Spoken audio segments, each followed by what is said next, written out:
Inyo ang Panginoon. At sumayin rin.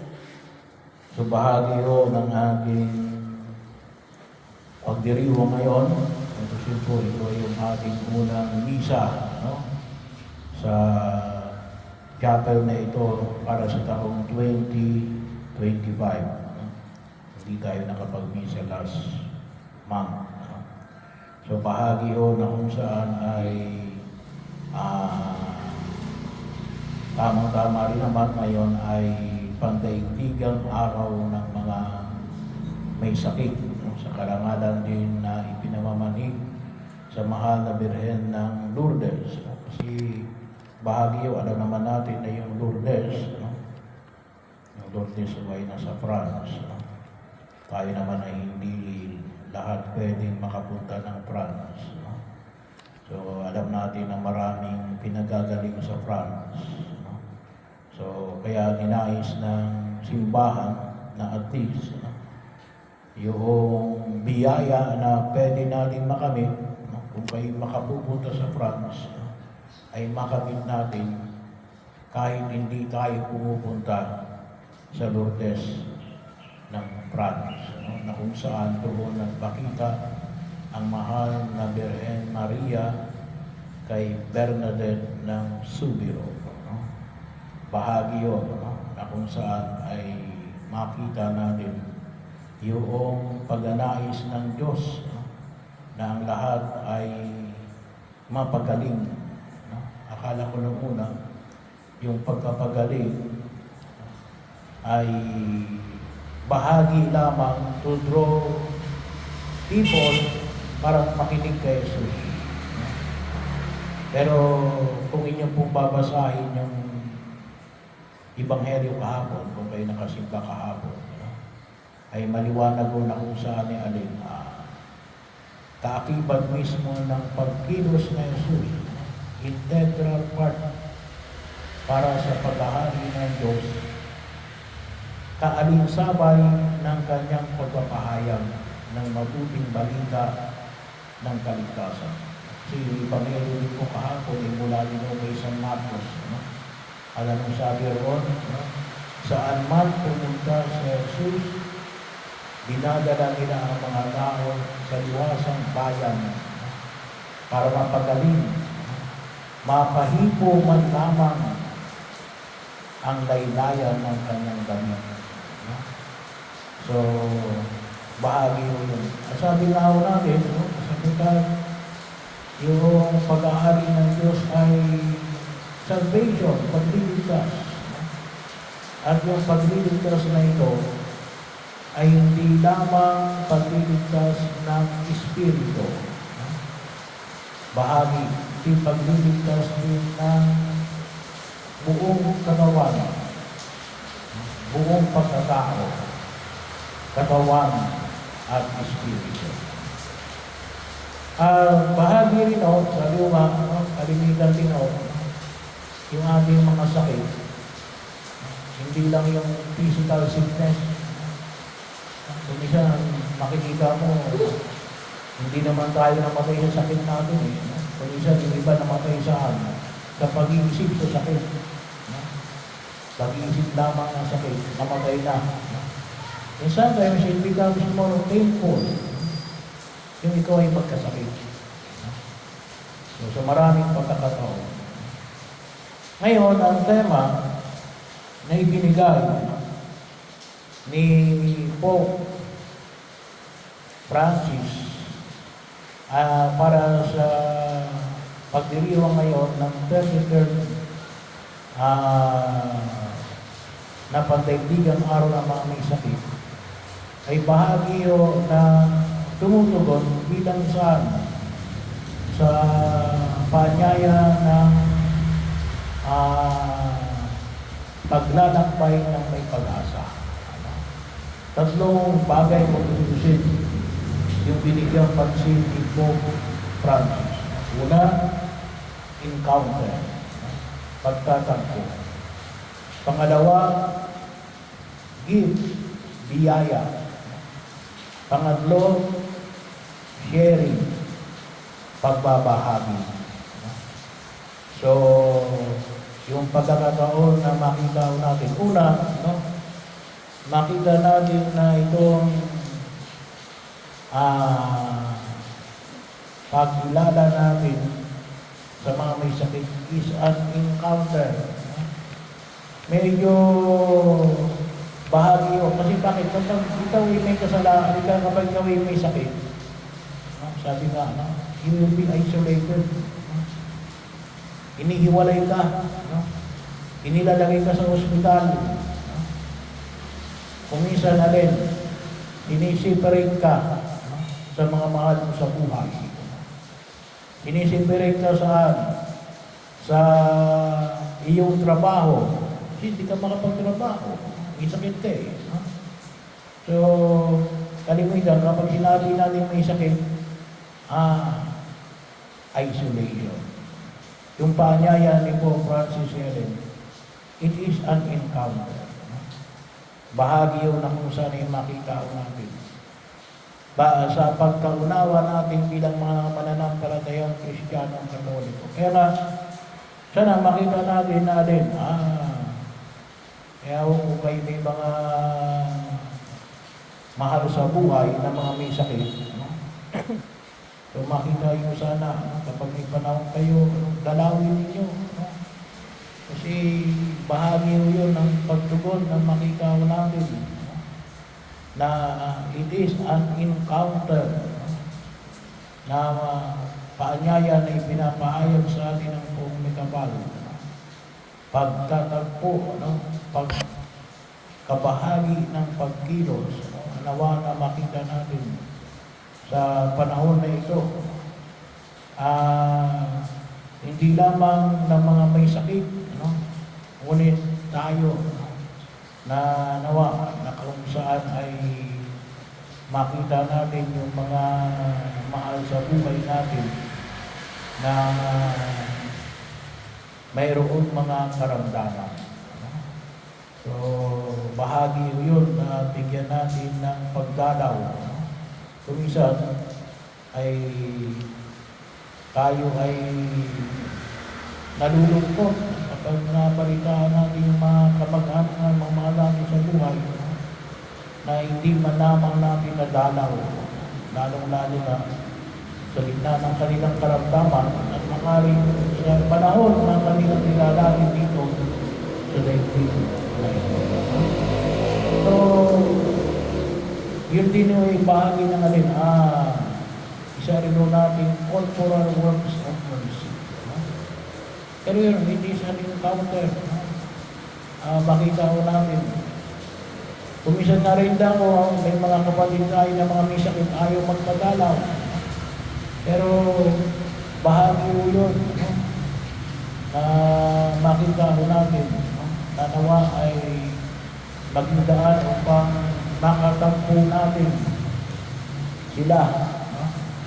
At maipakita natin yung ating pagkilala at pagsuporta sa kanilang katatayuan. Pangalawa, it is a gift. Medyo, sabi nga natin, medyo controversial, no? Yung mga salitang ipinahayaw ni Pope Francis. Kasi bakit?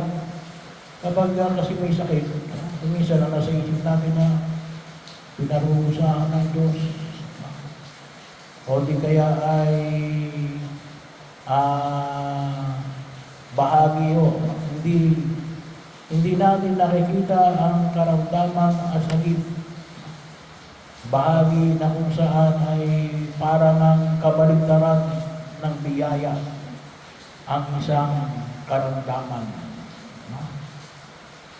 Bahagi yun na kung saan makita natin lalong-lalo na kahit ako na mga may sakit na alin, it is a gift na alin. Pwede mong ialay yan sa Diyos. Make it is a gift. Ialay mo yan sa Diyos. Nahirapan kayong maglakad. Ialay ninyo sa Diyos. Nahirapan kayong huminga. Ialay ninyo yan sa Diyos. Bahagi yun na kung saan yung makita natin na bilang biyaya, no, na ipinagkakaloob ng Diyos sa bawat isa sa atin, no, na makita natin na lalo itong daan upang magdulot sa atin ng higit na kaayusan at kabanalan sa ating pakikipag-ugnayan sa buong may kapal. Sabi nga natin, lalo-lalo sa pakikiisa natin sa pagliligtas ng ating Panginoong Jesucristo. Pakikiisa natin sa paghihirap, pagkamatay, at muling pagkabuhay ng ating Panginoong Jesucristo. Bahagi yun, no? Na baka kasi akala namin, no? Yung pagkakataon, no? Na makita namin ang isang karamdaman bilang isang biyaya ng Diyos sa atin. Lalo-lalo na ang biyaya ng Diyos na magdulot sa atin. Sabi ko nga, kuminsan, tayo nagpag-iisip ng mga bagay na kuminsan, yun ang nagpapahirap sa atin. Kaya kuminsan, yung overthinker, yung overthinking, bahagi yun, lalong-lalo sa mga may sakit. Nilulong po tayo yan eh. Lalong-lalo na yung kaisipan natin, wala na akong kwenta. Kasi I'm already useless. May sakit eh. Invalido. Sabi nga natin, walang nagagawa. Hindi. Biyaya pa rin yan ng Diyos. You have to see it even as a gift. Make it as a prayer. Bahagi yun. At yun kumisan, kaya nga napakaganda na makita natin. Kalimutan nung kasi kapag ako yung nagpapain ng Santo Ori sa mga may sakit, ay yun, ipanalangin mo kami. Kaya sabi ko dun sa mga may sakit, ipanalangin niyo po ako, ipanalangin niyo kami. Kasi yung bahagi ng pagkilala na kung saan makita ko natin na nais ng Diyos yung kagalingan na makamit natin. Pero yung inyong karamdaman mismo ay daan tungo sa kabanalan. Pangatlo, sharing. So sabi nga natin sa bahagi ng panalangin, ito ay pagkakataon na kung saan ay makita natin. Sharing, of course, doon sa mga alam niya natin, kapag tayo may karamdaman, ay saan tayo nakapagbabahagi. Alam niyo, yung mga may karamdaman, marami rin ang ibabahagi. Yung kuminsan doon natin makikita yung lesson upang maiwasan natin yung ganitong uri ng karamdaman. Pero makita rin natin yung sharing, of course, kapag dumalaw ka, lalo sa ating mga Pilipino, at least you bring something. Pero huwag natin kalimutan na kung saan ay makita ko natin. Sabi nga sa pag-encounter natin, ay we share our experiences, aspiration, ating mga pangarap sa buhay. Bahagi yun na kung saan ay yung pagkakataon na yun ng pakipag-ugnayan natin ay lalong tumibay pa rin yung panahon na kung saan ay tayo ay nagiging kabahagi ng pagkilos natin sa daigdig na ito. Hindi lamang para doon sa mga walang sakit, para doon sa mga may sakit. Pero yung mga may sakit, para doon sa mga walang sakit. Kasi bahagi rin na kung saan makita ko natin na yung lalong-lalo na yung alin, yung mga karanasan na pwede natin ibahagi sa harapan ng buong may kapal. Lalong-lalo na sa mga susunod na mga henerasyon. Yung patience, ano, lalong-lalo na doon sa mga nangangalaga ng mga may sakit, ano, ay makita ko natin, ano, at kahit na doon sa mga may sakit, ano, kinakailangan talaga natin ng pagpapahayag ng pagpapasensya. Ano. So, kung tutusin po ay doon lalago, ano, yung ating pagpapasensya. Ano. We share our patience. Ano. Kaya kung tutusin, halos magkatunog. Ano. Patience. Ano. So, pasyente at pasensya. Ano. So, kaya po, yun nawa yung higit natin itulog sa harapan ng po may kapal. No? Na makita natin yung pagkilos ng Diyos, lalong-lalo na sa mga kapatid natin na may mga karamdaman. No? Kaya din po, no? Sabi ko nga, bagamat ngayon ko lang inilunsad, pero matagal ko na binibigyan ng pag-inilay. Ano? Yung, sabi ko nga, ay yung healing natin, ano? Na inilunsad ko noong linggo. Ay sabi nga ay matagal ko na rin yung binibigyan ng pag-inilay. No? Ako po'y nanggaling, no? Sa parokya ni San Martin de Porres. No? Hindi po ay healer. No? Kami naman doon dati, ano, ay ang aming ginagawang pagkakataon na ipanalangin ng mga may sakit ay tuwing Huwebes. No? Huwebes naman yun. Pero sabi ko, instead na magkaroon tayo ng araw, ay di gawin ko ng linggo. So bagamat ngayon, may healing tayo within the Mass, ito ngayon within the Mass.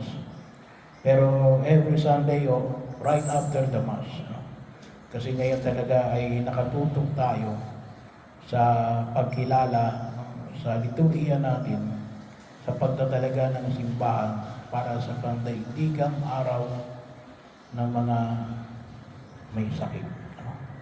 Bahagi yun, nakanawa po ay isama natin. Pero itong tatlong ito, huwag natin kalimutan. Kung tayo nagkakaroon ng karamdaman, sana ma-uplift tayo. May taas tayo sa ating katatayuan. At tayo mga walang mga may sakit, pero alam naman natin, wala namang tawa, talagang walang sakit. Mayroon lamang kung tawagin natin mas malupa at mas malusog. Pero ito yung makita natin na sa pagpag-ugnayan natin sa mga may sakit, it is an encounter. Lalong-lalo, it is an encounter with Christ.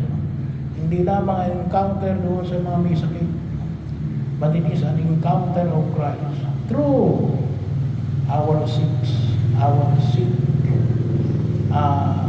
lalong-lalo na ating mga kamag-anak. Pangalawa ay isang biyaya na makita natin na sa pagkilos kahit na sa gitna ng ating karamdaman, may biyaya doon. Pangatlo ay bahagi na kung saan makita natin na lalo nating maipamanig yung biyaya ng sharing, pagbabahagi.